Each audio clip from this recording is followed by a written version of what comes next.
कोरापुट जिला जयपुर निकट पाराबेढ़ा शिशु सुधार गृह अघटन गुरुवार दिन सकाळु सुधार गृह शौचालय जड़े छात्र झुलंता मृतदेह उद्धार होईछि। मृत छात्र जनक पंचम श्रेणीर जगन्नाथ परिडा तांको घर कोरापुट ब्लॉक करंजियागुड़ा पुलिस मृतदेह जबत करी व्यवच्छेद पठाई तदंत आरंभ करिछि। छात्र जनक काहेकि आत्महत्या कले से कौनसी तथ्य प्रमाण नथिबा बेले किछि दिन तले एही सुधार गृह जड़े 11 वर्षीय छात्री मृतदेह उद्धार होइथिला। तेबे सुधार गृह सीसीटीवी व्यवस्था थिले मध्य संपर्क में कौनसी चित्र सीसीटीवी नाही, जहाकु नै स्थानीय लोकमानक मनरे प्रश्नवाची सृष्टि होइछि। शव व्यवच्छेद रिपोर्ट आसिबा परे मृत्युर प्रकृत कारण जणा पड़िबो बोली जिला शिशु मंगल अधिकारी कहिसंती। बड़ भाई जन फोन कला से जगन्नाथ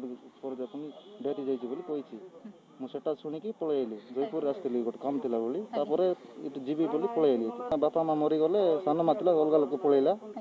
से मो भाई दुई जन रोचे जन ये छाड़ी जड़े घर रोचे बहुत भल पिला बहुत जल्दी माइंड रे ही रही से समस्त सहित पूरा फ्रेंडली रहे के सहित झगड़ा नहीं किसी नहीं पाठ भी बहुत भल पड़े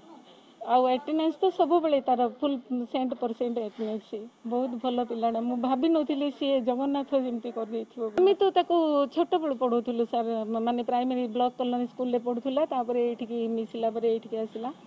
ये आम सहित पूरा क्लोज थी। सका 9टा ना 9:30 बेले आमको सुपरिटेडेंट फोन कर कहले मत ये छुआटा गोटे सुइसाइड को अटेम्प्ट करथिला मेडिकल डीएचएच को नेला बेलू डॉक्टर